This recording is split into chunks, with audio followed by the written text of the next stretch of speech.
Baik rekan-rekan mahasiswa Fakultas Hukum, Magister Hukum, kita hari ini mau belajar tentang hukum pajak internasional. Tujuan pembelajaran kita adalah pertama kita mampu menjelaskan tentang pengertian hukum, yang kedua kita mampu menjelaskan pengertian tentang pajak, kita mampu menjelaskan pengertian internasional, kita mampu menjelaskan pengertian hukum pajak, kita juga mampu menjelaskan pengertian pajak internasional, dan kita juga mampu menjelaskan pengertian hukum pajak internasional.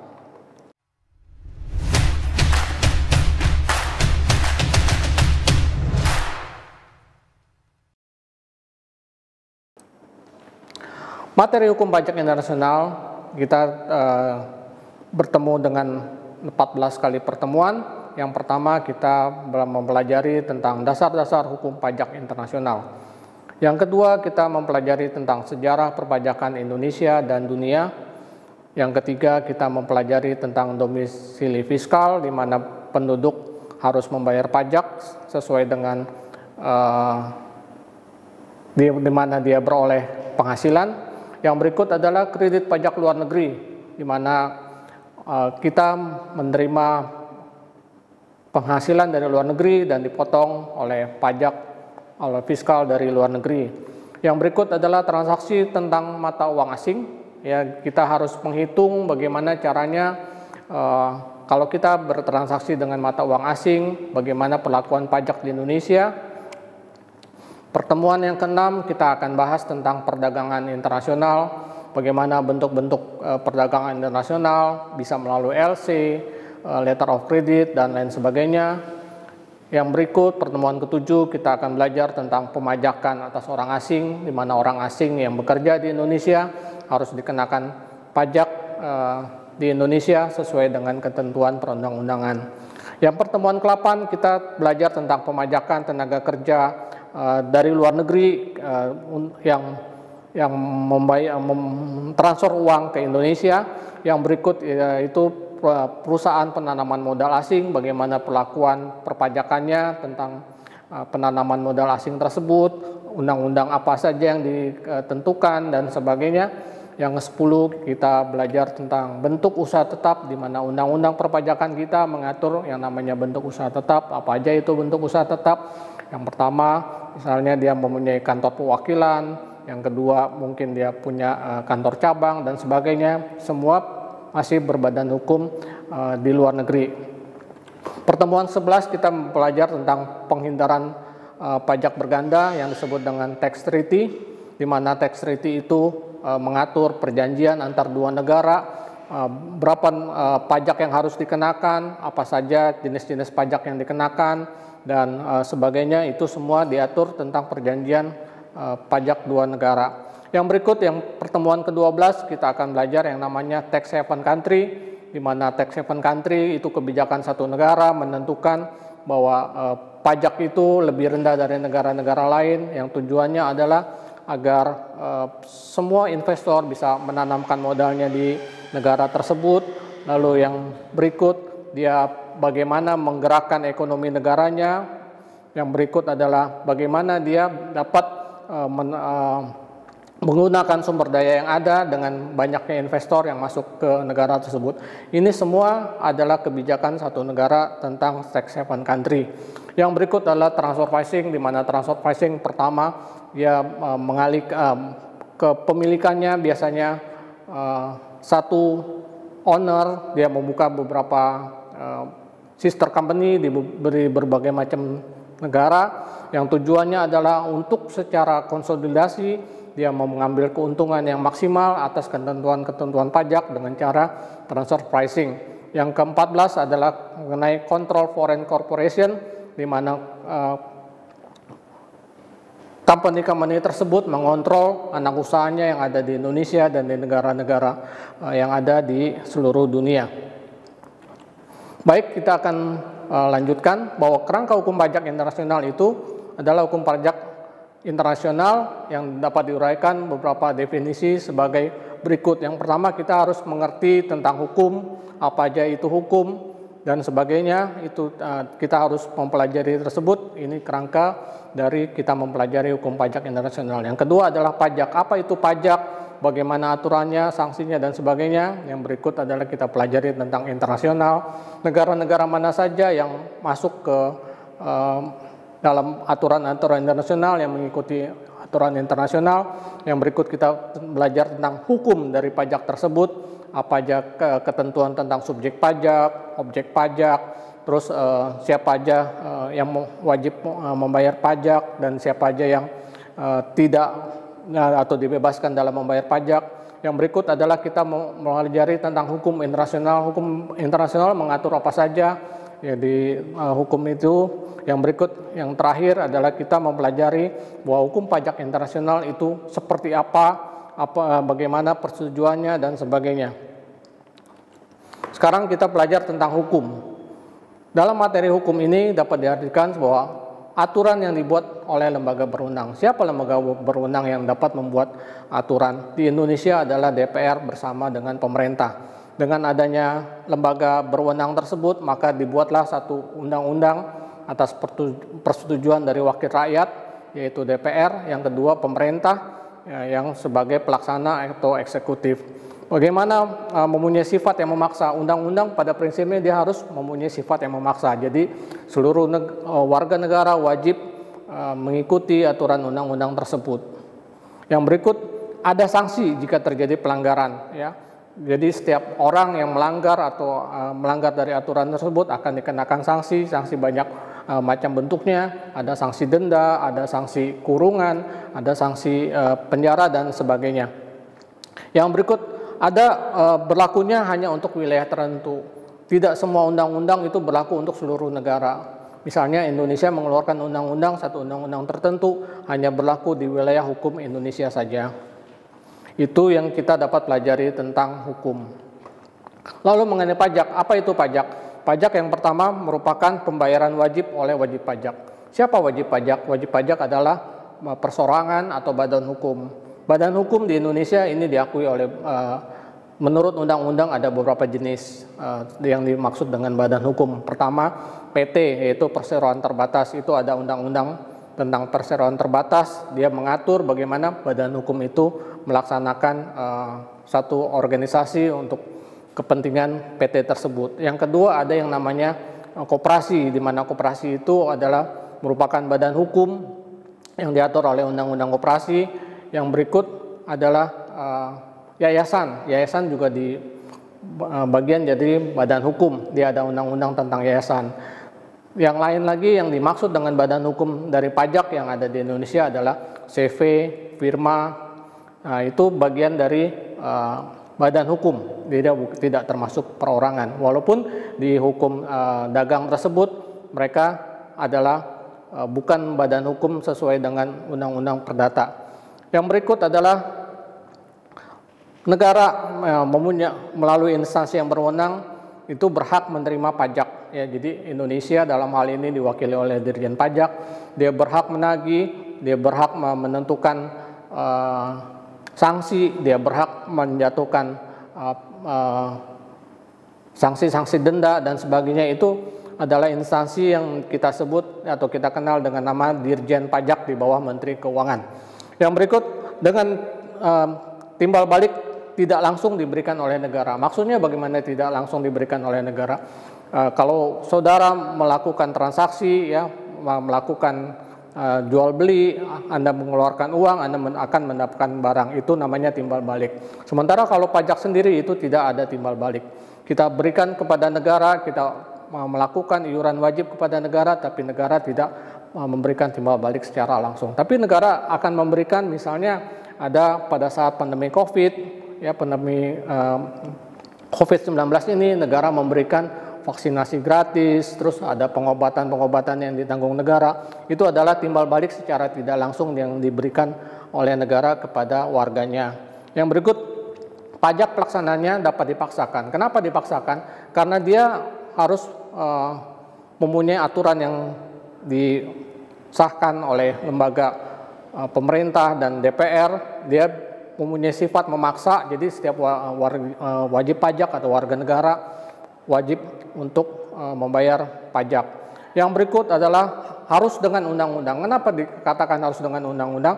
Karena undang-undang tersebut mengatur hak dan kewajiban dari wajib pajak. Dia mengatur yang namanya tentang sanksi-sanksi, dia mengatur tentang adanya kepentingan-kepentingan untuk memenuhi anggaran pendapatan dan belanja negara. Sementara yang dimaksud internasional adalah menyangkut seluruh bangsa di dunia atau antar bangsa. Ya, sifatnya bagaimana internasional? Sifat internasional itu sering diartikan sebagai sesuatu yang berhubungan antar negara yang satu dengan negara yang lain, atau setidaknya terdapat urusan di antara dua negara, itu yang dikatakan tentang internasional. Yang berikut tentang hukum pajak. Apa yang dimaksud dengan hukum pajak? Hukum pajak adalah hukum yang bersifat publik. Kenapa disebut publik? Karena publik itu mengatur seluruh warga dalam satu negara, hubungan negara dengan orang atau badan hukum yang wajib untuk membayar pajak. Makanya dia disebut bersifat publik. Yang berikut adalah hukum pajak diartikan sebagai keseluruhan dari peraturan-peraturan yang mencakup tentang kewenangan pemerintah. Pemerintah mempunyai wewenang, dalam hal ini Dirjen Pajak melalui Dirjen Pajak, untuk mengambil kekayaan seorang dan menyerahkan kembali kepada masyarakat melalui uang atau kas negara. Jadi negara dalam hal ini mengolek atau mengumpulkan uang-uang dari wajib pajak yang akhirnya dikembalikan untuk kepentingan rakyat dengan meningkatkan kesejahteraan. Apa yang dimaksud dengan pajak internasional? Pajak internasional itu kegiatan ekonomi dalam era globalisasi telah melewati berbagai batas lintas negara yang menimbulkan permasalahan tersendiri dari sisi pajak. Banyak perdagangan internasional yang terkadang sering terjadi perang dagang. Yang kita ketahui belum lama ini adalah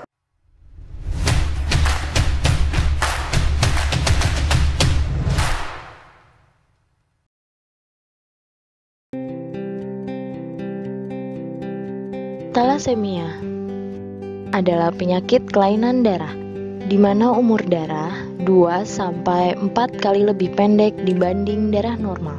Penyebabnya karena hemoglobin tidak terbentuk dengan sempurna, sehingga sel darah merah menjadi mudah rusak dan penderita mengalami kekurangan darah. Akibatnya, penderita harus mendapat transfusi darah secara rutin selama seumur hidup. Jika satu orang bisa donor darah 4 kantong dalam 1 tahun, setidaknya dibutuhkan 12 orang untuk mencukupi kebutuhan darah penderita thalassemia selama 1 tahun.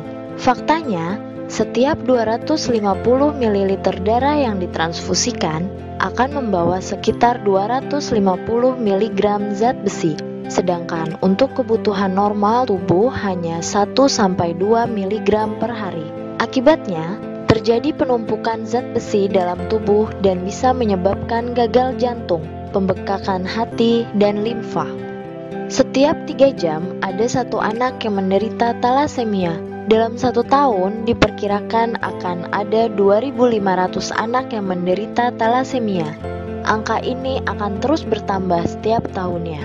Diperkirakan tahun 2020 nanti lebih dari 20.000 anak Indonesia menderita thalassemia. Ini 2 kali lipat dari jumlah kelahiran bayi di Indonesia setiap hari, atau hampir 4 kali lipat dari jumlah penderita thalassemia saat ini. Thalassemia terbagi menjadi 2, thalassemia mayor dan thalassemia minor. Thalassemia mayor adalah orang yang menderita penyakit thalassemia, sedangkan thalassemia minor hanya sebagai pembawa gen thalassemia dengan gejala anemia ringan, sehingga mereka tidak perlu pengobatan thalassemia. Secara fisik, pembawa thalassemia tidak dapat dibedakan dengan manusia yang memiliki sel darah normal. Mereka bisa bekerja, menikah, dan melakukan aktivitas lainnya, bahkan mampu mendonorkan darah.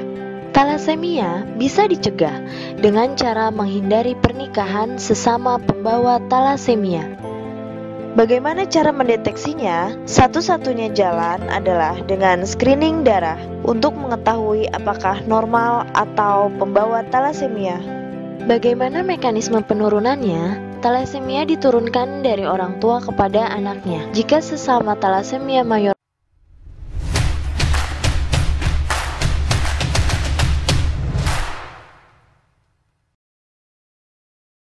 Ya, perang dagang yang kita ketahui seperti antara negara Amerika dengan RRC, di mana negara Amerika menaikkan yang namanya impor pajak masuk, ya, sehingga dibalas lagi oleh RRC dengan menaikkan impor pajak masuk tersebut. Gunanya apa mereka melakukan perang dagang? Untuk melindungi ekonomi dari produsen-produsen dalam negeri agar tidak kalah bersaing dengan hasil produk internasional. Kenapa mereka melakukan perang dagang? Karena secara teori ekonomi itu marketing yang paling bagus adalah harga yang paling murah. Ya, kalau masing-masing negara tidak dapat melakukan menjual barang dengan harga yang murah dengan kualitas, dia akan kalah bersaing.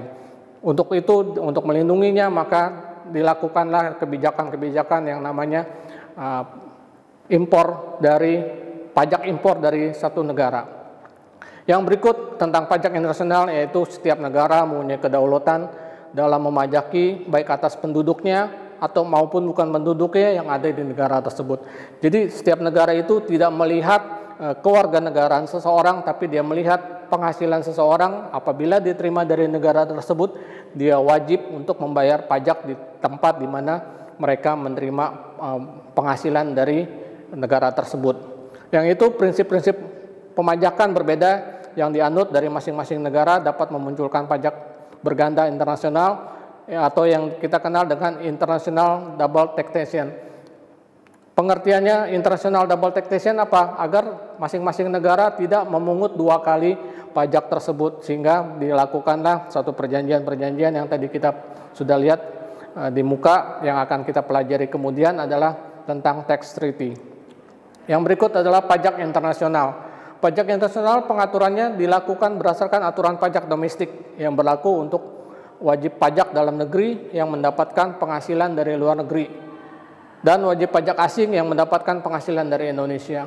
Khusus untuk pajak internasional ini kita mengenal ada dua pasal di dalam undang-undang yang mengatur tentang pajak internasional, yaitu yang pertama pasal 24, mereka adalah mengatur tentang pajak atas penghasilan yang didapat oleh warga Indonesia tapi penghasilan dari luar negeri, sementara PPH atau pajak penghasilan pasal 26 adalah mengatur tentang wajib pajak luar negeri yang mendapat penghasilan dari Indonesia, itu dikenakan dengan pajak penghasilan pasal 26. Yang berikut adalah selain ketentuan nasional, pajak internasional juga didasarkan pada perjanjian pajak dan praktek pajak global sesuai dengan bukunya dari Pak Gunadi tahun 1997. Saya rasa itu saja yang dapat kita simpulkan. Kalau kita melihat pajak internasional, jadi kita mengetahui bahwa yang dimaksud dengan pajak internasional adalah aturan-aturan dari setiap negara untuk memungut pajak dari masing-masing negara, memperlakukan kepentingan-kepentingan nasionalnya. Kita tidak bisa memaksakan negara lain harus mengikuti aturan pajak kita. Kita tidak bisa memaksakan negara tersebut harus sama tarif pajaknya. Itu adalah satu kebijakan-kebijakan dari pemerintah masing-masing. Anda harus mengerti pajak internasional gunanya apa? Gunanya adalah Anda harus mengetahui kalau satu saat Anda menjadi seorang entrepreneur atau seorang wirausaha, Anda mau membuka satu usaha di luar negeri, Anda harus mengetahui, pertama Anda harus mengetahui yang namanya bagaimana perlakuan-perlakuan untuk investor yang menanamkan modalnya. Yang berikut Anda harus mengetahui yang namanya aturan-aturan tentang ketenaga kerjaan. Yang lainnya Anda harus mengetahui berapa besarnya pajak-pajak penghasilan yang harus Anda siapkan dan bagaimana perlakuan-perlakuannya, sanksi-sanksinya. Anda harus mengetahui juga bagaimana environment di daerah tersebut atau negara tersebut. Apakah negara tersebut memberikan kemudahan untuk investor? Apakah negara tersebut memberikan kemudahan-kemudahan bagi investor asing dengan minimal jumlah tertentu? Atau mungkin ada pajak-pajak yang harus Anda bayar dan sebagainya, itu Anda harus pelajari. Di samping itu juga Anda harus mengerti bagaimana cara sebagai owner dalam membuka usaha-usaha di seluruh negara, apa-apa saja yang Anda harus perhatikan, apa-apa saja yang Anda harus ketahui agar dalam hal menentukan atau ada yang istilahnya tax planning, jadi Anda tahu bahwa yang namanya tax planning itu tidak menyalahi aturan pajak, tapi tax planning itu adalah mengatur semua keuangan-keuangan agar perusahaan Anda di luar negeri tidak dikenakan denda. Atau juga Anda dapat melakukan aturan-aturan, mempelajari aturan-aturan pajak dari negara tersebut, negara di mana Anda berinvestasi di negara tersebut, jadi Anda tahu, oh harusnya begini, aturan pajaknya seperti ini. Apabila Anda melakukan kesalahan-kesalahan, Anda mengetahui ada dendanya, ada sanksinya, dan sebagainya. Kegunaan lain Anda mempelajari pajak internasional, jadi Anda mengetahui bahwa Anda mempunyai wawasan bagaimana negara tersebut bisa maju dari pajak. Ya, kita ketahui negara-negara maju itu menerapkan pajak yang lebih tinggi, dan bagaimana kok rakyatnya bisa taat membayar pajak, sementara di kita aturan pajaknya seperti ini, tarifnya misalnya untuk badan hukum hanya 22%, mungkin ada negara yang bisa lebih tinggi sekitar 30-40%, ada juga badan hukum yang bisa lebih rendah hanya sekitar 17%. Di situ Anda bisa melihat bagaimana setiap warganya atau wajib pajaknya membayar pajak taat sesuai dengan aturan. Yang berikut kita lihat bagaimana negara itu mengembalikan hasil pajak itu untuk kesejahteraan rakyat. Kita ketahui negara-negara maju itu memberikan satu insentif apabila Anda terjadi pemutusan hubungan kerja, negara akan memberikan gaji atau allowance yang Anda akan nikmati selama Anda menjadi pada saat Anda menganggur. Bagaimana dengan Indonesia? Indonesia saat ini belum sampai ke sana. Kenapa? Karena tingkat kepatuhan pajak kita belum setinggi dari negara-negara tersebut. Kita harus menyadarkan mereka bagaimana kewajiban warga negara harus membayar pajak, bagaimana kewajiban warga negara untuk mensejahterakan bersama, ya, agar tujuan dari bangsa kita yaitu meningkatkan masyarakat adil dan makmur dapat tercapai. Tercapainya bagaimana? Harus dengan patuh membayar pajak agar uang pajak dapat digunakan untuk pembangunan. Misalnya Anda melihat ada jalan tol, Anda melihat ada pembangunan kawasan industri, Anda melihat misalnya ada tentang pelabuhan dan sebagainya, itu gunanya untuk menunjang yang namanya meningkatkan kesejahteraan. Terus yang berikut lagi yang Anda perlu ketahui adalah bagaimana Anda dapat negara itu dapat mensejahterakan, misalnya dengan cara membuka lapangan pekerjaan, dengan cara mengundang investor, dengan menyetop yang namanya bahan baku, diundang investor untuk mengolah dari bahan baku menjadi barang setengah jadi atau menjadi barang jadi. Gunanya apa? Gunanya untuk meningkatkan value added, di mana masyarakat dapat diterima bekerja. Setelah diterima bekerja, otomatis tingkat kesejahteraan dari masyarakat akan tercapai. Ya, tingkat kesejahteraan masyarakat akan meningkat, karena dengan tingkat kesejahteraan meningkat itu sudah salah satu menunjukkan bagaimana negara tersebut dapat tergolong maju atau dapat tergolong negara berkembang. Kalau yang lain lagi, kita melihat tingkat kesejahteraan di Indonesia bisa meningkat apabila semua warga negara dapat bekerja, dapat menghidupi keluarganya, dapat fasilitas-fasilitas, semuanya itu didapat dari pajak. Jadi pajak itu sangat besar sekali gunanya untuk kesejahteraan masyarakat, untuk pembangunan, untuk masa depan Indonesia yang lebih baik di masa yang akan datang. Demikian ulasan kali ini kita perkenalan tentang pajak internasional. Kami harapkan para mahasiswa dapat menjadi bahan masukan untuk mengerti dan mengetahui bagaimana perlakuan pajak di Indonesia dibandingkan dengan negara-negara lain. Demikian dari kami, terima kasih dan sampai jumpa pada pertemuan berikut.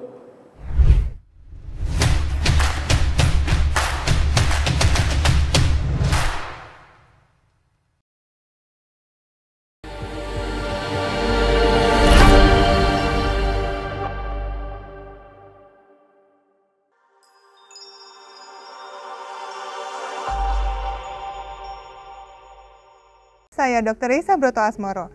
Berikut tips menjadi wisatawan yang aman COVID-19 dan bertanggung jawab melindungi sesama. Pertama, selalu siapkan masker cadangan, hand sanitizer, dan tempat menyimpan masker sebelum berpergian. Kedua, ikuti protokol kesehatan yang diterapkan di tempat wisata yang kita kunjungi. Suhu badan harus di bawah 37,3 derajat Celcius. Mencuci tangan memastikan ribuan kuman yang ada di tangan kita mati dan tidak bisa menyebar lebih luas. Memakai masker dan menjaga jarak adalah cara terbaik untuk menekan resiko penularan COVID-19. Ketiga, ingatkan juga wisatawan lain untuk melakukan hal yang sama. Ingatkan mereka agar patuhi protokol kesehatan dengan lengkap. And for those who come from abroad, we welcome you with open hand, open heart, and open mind. Do please respect each other, care for each other, protect each other, and be a responsible guest. Follow the health protocols applied in Bali.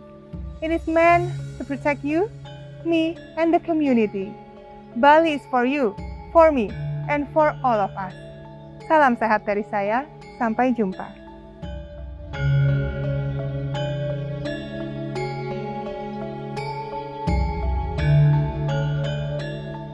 Ibu pergi dulu ya. Arisan sih emang seru, walaupun sudah divaksinasi, tapi resiko berkerumunnya itu loh. Benar, hindari kerumunan. Ingat protokol kesehatan. Ayah nggak pakai masker. Ayah kan udah divaksinasi. Walaupun sudah divaksinasi, protokol kesehatan tetap kudu dilaksanakan. Benar, tetap pakai masker. Ikuti protokol kesehatan. Cuci tangan dulu. Kakak kan sudah divaksinasi. Tapi protokol kesehatan tetap kudu Kalau dilakukan. sudah vaksinasi, protokol kesehatan harus tetap dilaksanakan. Tetap disiplin dengan protokol kesehatan 5M. Alur pelayanan vaksinasi COVID-19 2 meja. Sasaran datang sesuai jadwal, di ruang tunggu dilakukan pengecekan dan pengisian data. Di meja 1 dilakukan pemeriksaan fisik dan vaksinasi. Di meja 2, pencatatan dan observasi selama 15 menit. Ayo ikut vaksinasi COVID-19, aman dan berkualitas.